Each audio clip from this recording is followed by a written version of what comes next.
Folks, it ain't about that. It ain't about the guy who drives by in a clean car when you're dirty. It's not his fault. It's you should figure out how to be clean. You should figure out how to do a job that doesn't involve you walking in mud all day. And that's possible because somebody else has done it. I don't buy the idea that, you know, the society the way it is right now, it has to be this way. Someone's always going to have to work at Burger King. Someone's always going to have to... I don't buy that. I think people are pretty fucking flexible. If you look at the broad spectrum of humans and human behavior from different cultures all over the world, it's pretty obvious to me that there's a lot of different ways that people can act. We don't have to have fast food workers. We don't have to have people who work shit jobs. We don't have to. We just need to figure out how to restructure society so everybody somehow or another plays a part, has something to contribute, has something to share. I mean, that's what a real society is supposed to be like. I give you some coconuts, you give me some fish. You know, we make a deal, and you do it back and forth and left and right. And when there's nothing to contribute, then you start looking, the president needs to give us jobs. We need jobs. So instead of something to contribute, you just find something to do with your time.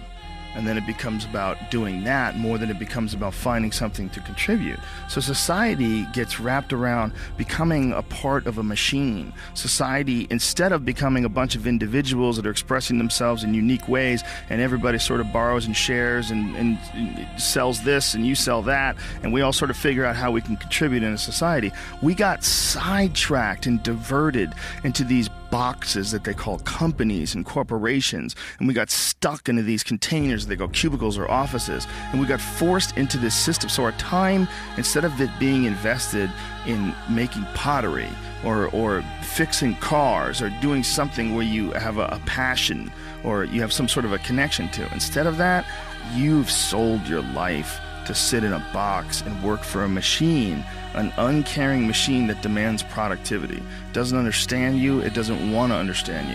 It has a bunch of very strict things in order to keep the humor at a minimum in the office, just in case one of you fuckheads says some stupid sex jokes that gets them sued and they have to give somebody $1 million. So get it together, and this is your life now. No natural behavior. Everybody's wearing clothes they don't want to wear. Everybody's showing up and doing something they don't want to do. They have no connection to. That's the problem with our society. And then what's the reward for all this stuff? Go home, get a big TV.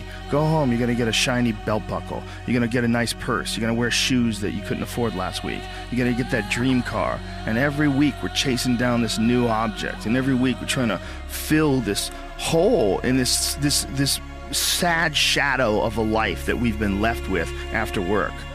That you work 8 to whatever hours a day plus commuting, and then you're like this.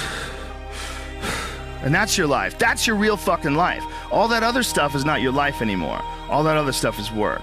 And most of us have committed to that. I know you've been there before, and I've been there before. And we understand that it's a trap because we got out of it.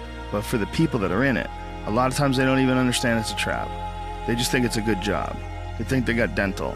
I'm doing really good. I got my own parking spots, got my name on it. And you're just a piece of a heartless, shitty machine that makes money.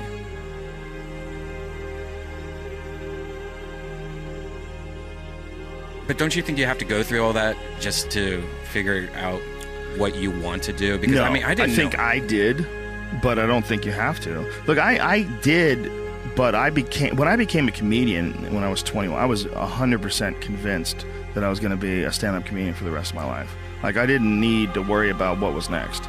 I was like, this is what I'm doing. Like, I don't want to do anything else. Like, this is what I'm doing. Once I found it, I was good. All the jobs were just to feed myself while I was trying to make that work. But it's to get one and commit to it and have it become a part of your life becomes really problematic, because if you were a dirtbag like myself who drove limos and did construction and did all these, you know, almost kind of temporary jobs that a lot of people drift in and out of, there's nothing expected of you. But if you get hired by a major corporation and become a big part of their program, like let's say you're also an animator and you get a gig.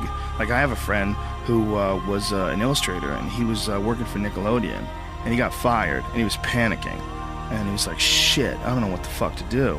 He's like, I gotta figure out another job. So he started making paintings and selling his paintings. It was the greatest thing that's ever happened to him. Now his name's Todd White. He's a super successful artist. He makes like this kind of martini style, like cocktails from the like cocktail parties from the 1920s, like those cool kind of cartoonish martini glass things. He's got a real specific, distinctive style. It's really cool. But he's a great artist. And he's also a black belt in jiu-jitsu. I know him from Jean-Jacques Machado's. He's a great guy, but it was an opportunity for him to lose a job, and even a job that he loved as an illustrator. But, I'm sure he'd much rather do what he wants to do and do what's going on in his mind. Oh, that's cool stuff. Oh, he's really cool. He's badass. And he's a great guy, too. Very cool guy.